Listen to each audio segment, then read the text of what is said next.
बिस्मिल्लाहिर्रहमानिर्रहीम अस्सलाम वालेकुम। वेखदे पे हो तुसी अपना पाक पतन पंजाब टीवी। मैं थोड़ा मेज़बान मुहम्मद हसन रज़ा। जिमें कि दोस्त जानते ने असी डेली कोशिश करने हैं भाइयों वास्ते नवे तो नवे अच्छे तो अच्छे और मुख्तलिफ जानवरों दी वीडियो लैके हाजिर होई दे। अज माशाल्लाह जनाब पहुंचे हैं भाई वसीम दे डेरे दे। दोस्तों को एक पहलन वाज का शौक करवाना है। पहलन जोटी माशाल्लाह बड़े जोड़ा की जोटी है। अल्लाह के फजलो करम दे नाल ब्रीड वाली नस्ल वाली खूबसूरतियां मज के कोल पूरियां, नस्ल पूरी, जात जोटी के कोल पूरी है। भाई होरां दा कहना है कि मझ जड़ी है खास लखों का ब्लड लाइन दे विचों है, लखों का ब्रीड दे विचों है। कैमरामैन साहब तुहानू जोटी का शौक करवाते हैं। सब तो पहले जोटी का जनाब दोस्तों ने अडर चेक करना है। अडर माशाल्लाह जोटी नूं इंतहाई खूबसूरत है। इत्थे बिरावां ने तसल्ली करनी है माशाल्लाह। मझ जनाब पट्टा तो जैनमैन 4 तो 6 इंच माशाल्लाह कर्मा वाली बाहर निकली फिरदी है। थान जोटी नूं मुट्ठी मुट्ठी दा इंतहाई खूबसूरत डेढ़ी वाला थान है माशाल्लाह। बहुत ही खूबसूरत, बहुत ही प्यारा थान है। जोटी नूं जनाब जड़ियाँ वंडा ने वो दोस्तों ने वेखनियां ने। कला कला थान लग्या है अपनी अपनी जगह ते, अपनी अपनी डायरैक्शन ते माशाल्लाह कर्मा वाली नूं थान है। इत्थे बिरावां ने जनाब पूरी तसल्ली कर लेनी है माशाल्लाह। कर्मा वाली नूं इंतहाई खूबसूरत अडर अडर दी अटैचमेंट भी कित्थों तो कित्थे तक मझ नूं अडर लग्या है। यह बिरावां ने तसल्ली करनी है माशाल्लाह। इत्थे पूरियां तसल्लियां करनियां ने। कला कला थान अपनी अपनी जगह ते माशाल्लाह। चारां नुकरां ते अलहदा अलहदा थान लग्या है। हर चीज़ दी बिरावां ने जनाब तसल्ली कर लेनी है माशाल्लाह। इंतहाई खूबसूरत है। अडर दी बिरावां नूं तसल्ली करवा दी माशाल्लाह। थान वंडा विरला हर चीज़ दी बिरावां ने कर ली तसल्ली। बाकी मझ दा इत्थे दोस्तों ने चौकटा वेखना है इंतहाई खूबसूरत। मझ नूं जनाब चौकटा दरम्यान वाली जड़ी हड्डी है वह सिंगल है, कलम वर्गी माशाल्लाह गड़ी हुई हड्डी इंतहाई खूबसूरत। मझ नूं जनाब चौकटा है। मझ दियां डाकां पहलन हो गया माशाल्लाह। मझ दियां डाकां वेखनियां ने। डाकां दा फासला वेखना है, वक्फा वेखना है कित्थे कित्थे माशाल्लाह। मझ नूं डाकां ने इंतहाई खूबसूरत और बरीक चकियां हुई माशाल्लाह। डाकां दरम्यान वाली हड्डी कलम वर्गी माशाल्लाह गड़ी हुई है। खुड्डा माशाल्लाह पूरा फुट दा खुला बिल्कुल साफ, पूछ डोर वर्गी। मझ नूं जनाब पुट्ठा जड़ा है वह 4 फुट चढ़ा है। इत्थे दोबारा आर्डर वेख लेना है माशाल्लाह। तसलियां करनियां ने। बिरावां दा काम है, साडा काम है तुहानूं मझ अच्छे तरीके दे नाल विखावणी। तुहाडा काम है तसल्ली कर लेनी। टोटल बाडी दा इहदे व्यू चेक करना है माशाल्लाह।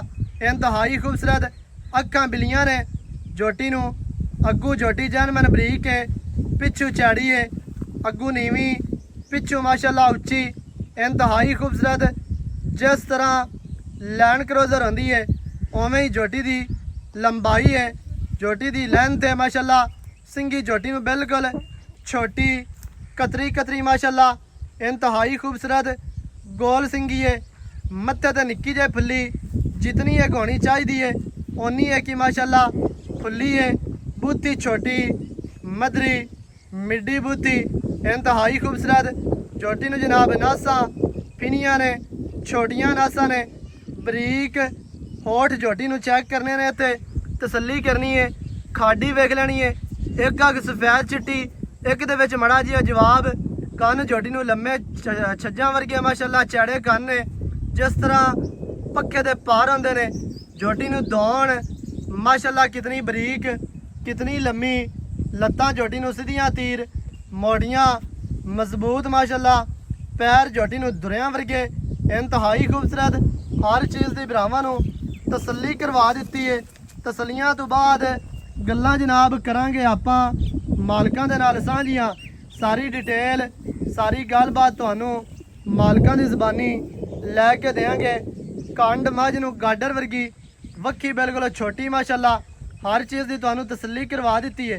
बाकी मझ तुहानूं टुरदी फिरदी भी विखाने हैं। ਪੱਟ ਮਾਈ ਨੂੰ ਚੰਗੇ ਪਹਿਲਵਾਨਾਂ ਵਰਗੇ ਖੁੱਚਾਂ ਵੇਖਣੀਆਂ ਨੇ, ਸਿੱਧੀਆਂ ਮਜ਼ਬੂਤ ਨੋ, ਹਰ ਚੀਜ਼ ਦੀ ਭਰਾਵਾਂ ਨੂੰ ਤਸੱਲੀ ਕਰਵਾਈ ਜਾਂਦੀ ਹੈ। ਮਾਸ਼ਾਅੱਲਾ ਪੂਰੀ ਤਸੱਲੀ ਦੋਸਤਾਂ ਨੂੰ ਕਰਵਾ ਦਿੱਤੀ ਹੈ। ਮੱਝ ਤੁਹਾਨੂੰ ਮਾੜੀ ਜਿਹੀ ਟੁਰਦੀ ਫਿਰਦੀ ਵਿਖਾਣੇ ਤੇ ਖੋਲ ਕੇ ਵੀ ਵਿਖਾਣੇ। ਬਾਕੀ ਦੀਆਂ ਗੱਲਾਂ ਭਾਈ ਵਸੀਮ ਦੇ ਨਾਲ ਕਰਾਂਗੇ ਸਾਂਝੀਆਂ, ਸਾਰੀ ਡਿਟੇਲ ਸਾਰੀ ਗੱਲਬਾਤ ਤੁਹਾਨੂੰ ਮਾਲਕਾਂ ਦੀ ਜ਼ਬਾਨੀ ਲੈ ਕੇ ਦੇਵਾਂਗੇ। ਵੀਡੀਓ ਸ਼ੁਰੂ ਤੋਂ ਐਂਡ ਤੱਕ ਵੇਖਣੀ ਹੈ। ਪੈਰੋਂ ਘੜ ਮੱਝ ਦੇ, ਮੱਝ ਨੂੰ ਵੱਜਣ ਨਹੀਂ ਦੇਣਾ ਹੀ, ਬਿਲਕੁਲ ਆਸਤਾ ਆਸਤਾ ਮੱਝ ਨੂੰ ਟੋਰ ਜਿਹੜੇ ਪਾਸੇ ਮਰਜ਼ੀ ਲੈ ਚੱਲ, ਵੱਜਣ ਨਹੀਂ ਦੇਣੀ, ਬਸ ਇਹ ਖਿਆਲ ਰੱਖਣਾ। ਖੈਰ ਹੋਵੇ ਮੂੰਹ ਦੇ ਵਿੱਚੋਂ ਚਾਰ ਦੰਦ ਮਾਸ਼ਾਅੱਲਾ ਜੀ, ਮੂੰਹ ਦੇ ਵਿੱਚੋਂ ਚੌਗੀ ਝੋਟੀ ਹੈ, ਬਸ ਛੱਡ ਦੇ ਫਿਰਨ ਦੇ ਆਪੇ ਹੀ। ਮੂੰਹ ਦੇ ਵਿੱਚੋਂ ਚਾਰ ਦੰਦ ਹੈ, ਤੁਰਦੀ ਫਿਰਦੀ ਤੁਹਾਡੀ ਅੱਖਾਂ ਦੇ ਸਾਹਮਣੇ ਮਾਸ਼ਾਅੱਲਾ ਤੁਰਦੀ ਫਿਰਦੀ ਦਾ ਅਡਰ ਦੋਸਤਾਂ ਨੇ ਵੇਖਣਾ। ਕੋਈ ਦੋਸਤ ਇਹ ਨਾ ਆਖਿਆ ਵੀ ਯਾਰ ਬੰਨ ਕੇ ਵਿਖਾਈ ਰੱਖੀ ਇਹਨੇ ਤੇ ਖੋਲ ਕੇ ਨਹੀਂ ਵਿਖਾਈ ਇਹਨੇ, ਥੋੜਾ ਜਿਹਾ ਵਾਪਸ ਲਿਆ। ਮਾਸ਼ਾਅੱਲਾ ਜਿੰਨਾ ਬੱਜੀ ਖਲੀ ਆਰਡਰ ਵਿਖਾਉਂਦੀ ਹੈ ਓਨਾ ਹੀ ਤੁਰਦੀ ਫਿਰਦੀ ਮਾਸ਼ਾਅੱਲਾ ਵਿਖਾਉਂਦੀ ਹੈ। ਝੋਟੀ ਨੂੰ ਲੈਂਥ ਕੱਦ ਛੋਟੀ ਹੋਵੇ ਤੇ ਜ਼ਿੰਮੇਦਾਰ ਹੈ, ਲੈਂਥ ਪੂਰੀ ਹੈ, ਨਸਲ ਪੂਰੀ ਹੈ, ਜ਼ਾਤ ਪੂਰੀ ਹੈ ਮਾਸ਼ਾਅੱਲਾ। ਖੂਬਸੂਰਤੀਆਂ ਝੋਟੀ ਦੇ ਕੋਲ ਪੂਰੀਆਂ ਨੇ। ਮੂੰਹ ਦੇ ਵਿੱਚੋਂ ਚਾਰ ਦੰਦ ਹੈ ਮਾਸ਼ਾਅੱਲਾ, ਮੂੰਹ ਦੀ ਵੀ ਅਸੀਲ ਸਾਊ ਹੈ ਮਾਸ਼ਾਅੱਲਾ। ਇਹ ਤਾਂ ਦੁਬਾਰਾ ਆਰਡਰ ਦੀ ਤਸੱਲੀ ਕਰ ਲੈਣੀ ਹੈ। ਮੂੰਹ ਦੀ ਅਸੀਲ ਸਾਊ ਮਾਸ਼ਾਅੱਲਾ ਝੋਟੀ ਹਰ ਤਰ੍ਹਾਂ ਦੇ ਨਾਲ ਭਰਾਵਾਂ ਨੂੰ ਤਸੱਲੀ ਕਰਵਾਈ ਜਾਂਦੀ ਹੈ। ਇੱਥੇ ਸਜਣਾ ਨੂੰ ਦਾ ਨਹੀਂ ਲੱਗਦਾ, ਸਜਣਾ ਦੇ ਨਾਲ ਧੋਖਾ ਨਹੀਂ ਹੁੰਦਾ, ਫਰਾਡ ਨਹੀਂ ਹੁੰਦਾ, ਠੱਗੀ ਵਾਲਾ ਕੰਮ ਕੋਈ ਨਹੀਂ ਹੈ। ਤੇ ਇਹੋ ਜਿਹਾ ਤੋਂ ਤੁਸੀਂ ਬਚਣਾ ਹੈ।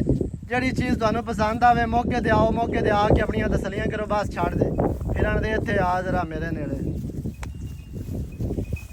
ਮਾਸ਼ਾਅੱਲਾ। अस्सलाम वालेकुम। वालेकुम सलाम जी। की हाल चाल? ठीक ठाक भाई संदा। सेहतां तबीयतां ठीक है? बिल्कुल अल्लाह पाक दे साथ। आज माशाअल्लाह मज चंगी लेके आए हो। मज घराने दे आई ते चंगी लगे मान ले लवा। चंगी लगी है ते ले लई। हां जी शौक सही हो गया।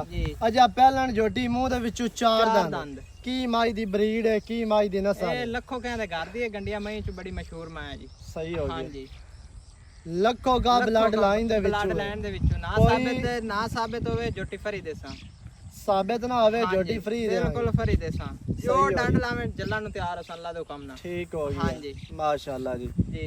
अच्छा पहलन जोटी मुंह दे विचों चार दंद चौगी जोटी है, लखो का ब्लड लाइन दे विचों है, लखो का ब्रीड दे विचों है। जेड़े भरा नु चंगी लगे मौके ते आवे, मौके ते आके अपनियां इहदे तसलियां करन, तसलियां करके ਇਹਦਾ ਪਿੱਛੇ ਤੁਹਾਨੂੰ ਖਾਨਦਾਨ ਵਿਖਾਵਾਂਗੇ, ਇਹਦੀ ਨਸਲ ਵਿਖਾਵਾਂਗੇ, ਬਿਲਕੁਲ ਇਹਦੀ ਨਸਲ ਵਿਖਾਵਾਂਗੇ, ਇਹਦਾ ਖਾਨਦਾਨ ਵਿਖਾਵਾਂਗੇ, ਸਾਰੀਆਂ ਤਸਲੀਆਂ ਕਰਾਵਾਂਗੇ। ਐਵੇਂ ਹੈ ਬਿਲकुल। ਮੂੰਹ ਦੇ ਵਿੱਚੋਂ ਚੌਕੀ ਕਨਫਰਮ ਹੈ। ਆਪਾਂ ਇੱਕ ਨੰਬਰ ਕੰਮ ਕਰਨਾ, ਆਪਾਂ ਦੋ ਨੰਬਰ ਕੰਮ ਹੀ ਨਹੀਂ ਕਰਨਾ। ਸਹੀ ਹੋ ਗਿਆ। ਹਾਂਜੀ ਅੱਛਾ ਭਾਈ ਵਸੀਮ ਚਾਰ ਦੰਦ ਝੋਟੀ ਲੱਖੋ ਦਾ ਬਲੱਡ ਲਾਈਨ ਦੇ ਵਿੱਚੋਂ ਇੱਥੇ ਹੋਵੇ ਨਾ ਥੋੜਾ ਜਿਹਾ ਚਾਰ ਦੰਦ ਲੱਖੋ ਦਾ ਬਲੱਡ ਲਾਈਨ ਦੇ ਵਿੱਚੋਂ ਕਿਤਨੇ ਦਿਹਾੜੇ ਸੋਣ ਵਿੱਚੋਂ ਲੈਂਦੀ ਹੈ? ਇਹ ਦੋ ਦੇ ਕੱਟ ਜਾਵੇ, ਇੱਕ ਦੇ ਕੱਟ ਜਾਵੇ, ਤਿਆਰ ਹੈ। ਚਾਰ ਦੇ ਕੱਟ ਜਾਵੇ, ਹਾਂਜੀ 4 ਦਿਨ ਲੈ ਜਾਵੇ, 5 ਲਵੇ, 2 ਦਿਨ ਲੈ ਜਾਵੇ, ਇੱਕ ਦੇ ਲੈ ਜਾਵੇ, ਤਿਆਰ ਜੋਟੀ ਬਰਲ ਦਿਹਾੜੇ ਲੈਂਦੀ ਹੈ। ਹਾਂ ਦਿਹਾੜੇ ਲੈਂਦੀ ਹੈ। ਇਹ ਨਹੀਂ ਹੈ ਬੇ ਹੁਣ ਸੋ ਪਵੇ ਜਾਂ 2 ਘੰਟੇ ਨਹੀਂ ਨਹੀਂ ਦਿਹਾੜੇ 2 ਲੈ ਜਾਵੇ, 3 ਲੈ ਜਾਵੇ, 4 ਲੈ ਜਾਵੇ, 5 ਲੈ ਜਾਵੇ, ਅੱਲਾ ਬਿਹਤਰ ਜਾਣਦਾ। ਮੂੰਹ ਦੇ ਵਿੱਚੋਂ ਚਾਰ ਦੰਦ ਤੇ ਨਸਲੀ ਝੋਟੀ ਹੈ, ਖਾਨਦਾਨੀ ਝੋਟੀ ਹੈ। ਹੋਰ ਹਾਲਾਤ ਦੀ ਸਾਂ ਅੱਲਾ ਦੇ ਹੁਕਮ ਨਾਲ ਝੋਟੀ ਦੇ ਸਹੀ ਹੋ ਗਿਆ। ਹਾਂਜੀ ਅੱਛਾ ਭਾਈ ਜਾਨ ਥਣਾ ਦੀ ਗਾਰੰਟੀ ਹੋ ਸਾਰਾ ਕੁਝ। ਕੋਈ ਦੋਸਤ ਚਲਾ ਦੇ ਸਾਂ ਐਡਾ ਐਡਾ ਪੂਲਾ ਪਾ, ਕੋਈ ਦੋਸਤ ਇਵੇਂ ਲਿਜਾਣਾ ਚਾਹੇ ਆਪਣੀ ਲਿਜਾ ਸਕਦਾ, ਜਾ ਸਕਦਾ। ਆਪਾਂ ਥਣ ਚਲਾ ਕੇ ਥਣ ਚਾਲੂ ਦੇ ਸਾਂ, ਥਣ ਚਲਾ ਕੇ ਚਲਾ ਤੇ। ਬਾਕੀ ਕੋਈ ਦੋਸਤ ਆਖਦਾ ਵੀ ਯਾਰ ਮੱਝ ਖਲੀ ਹੈ, ਸੂ ਪੈਂਦੀ ਹੈ, ਬਿਆਨਾ ਕਰਵਾਉਂਦੇ ਆ ਫਿਰ ਲੈ ਜਾਵਾਂ, ਕੋਈ ਮਸਲਾ ਨਹੀਂ। ਇਸ ਤਰ੍ਹਾਂ ਵੀ ਹੋ ਜਾ, ਬਿਲਕੁਲ ਕਰ ਲੈ ਸਾਂ ਵੀ ਆਪਣੀ ਸਵਾ ਕੇ ਧਾਰਾ ਮਾਰ ਕੇ ਲੈ ਜਾ, ਕੋਈ ਮਸਲਾ ਨਹੀਂ ਜੀ। ਅੱਛਾ ਭਾਈ ਜਾਨ ਕੀ ਰੇਟ ਹੈ ਮੱਝ ਦਾ? ਪੱਕਾ ਰੇਟ ਕਰਨਾ ਹੀ ਹੈ? ਯੈਸ ਤਨੋ ਵਾਲਾ ਇੱਕੋ ਰੇਟ ਹੋਵੇ ਬਸ। 6,85,000 ਰੁਪਇਆ। 6,85,000 6,85,000 ਵਿੱਚ ਕੀ ਲਾੜ ਹੈ, ਕੀ ਪਿਆਰ ਹੈ, ਕੀ ਚਾਹਤਾ? 5,000 ਦਾ ਪਿਆਰ ਮੈਂ ਪਤਾ ਪਕਾ ਲਈ ਕੋਈ ਥੋੜਾ ਜਿਹਾ ਵਾਵਾ ਪਿਆਰ ਕਰ, 5 ਵਾਲਾ ਤੇ ਪਿਆਰ ਮੈਂ ਕਰ। ਅੱਗੇ ਮੁੱਲ ਹੀ ਕੋਈ ਝੋਟੀ ਦਾ ਕੀਤਾ, ਮਜ਼ੀਦ ਵਿੱਚ ਕੀ ਚਾਹਤਾ? 7 ਲੱਖ ਤੋਂ ਬਾਹਰ ਮੁੱਲ ਕਰਵਾ ਸੋ ਤੋਂ ਆਖਾ ਜਿੱਤੇ ਦੀ ਵੇਚਣੀ ਆਪਾਂ ਉਹ ਮੁੱਲ ਕਰੀਏ। ਹਾਂਜੀ ਹੁਣ ਕੀ ਕਦਰ ਹੈ? 75 ਦੀ ਫਾਈਨਲ ਹੋ ਜਾਸੀ। ਫਾਈਨਲ 75 6,75,000 6,75,000 ਰੁਪਏ ਇਹਦੇ ਚੋਂ ਆਪਾਂ 100 ਰੁਪਏ ਨਹੀਂ ਛੱਡਣੇ। 6,75,000 ਮੱਝ ਦੀ ਡਿਮਾਂਡ ਹੈ। ਜਿਹੜੇ ਭਰਾ ਨੂੰ ਘਰ ਦੀ ਝੋਟੀ ਹੈ, ਜਿਹੜੇ ਭਰਾ ਨੂੰ ਚੰਗੀ ਲੱਗੇ ਰਾਬਤਾ ਕਰੇ 0308 910 2811 ਇਹਦੇ ਤੇ ਕਾਲ WhatsApp ਈਮੋ ਸਾਰੀਆਂ ਸਹੂਲਤਾਂ ਮੌਜੂਦ ਹੈ।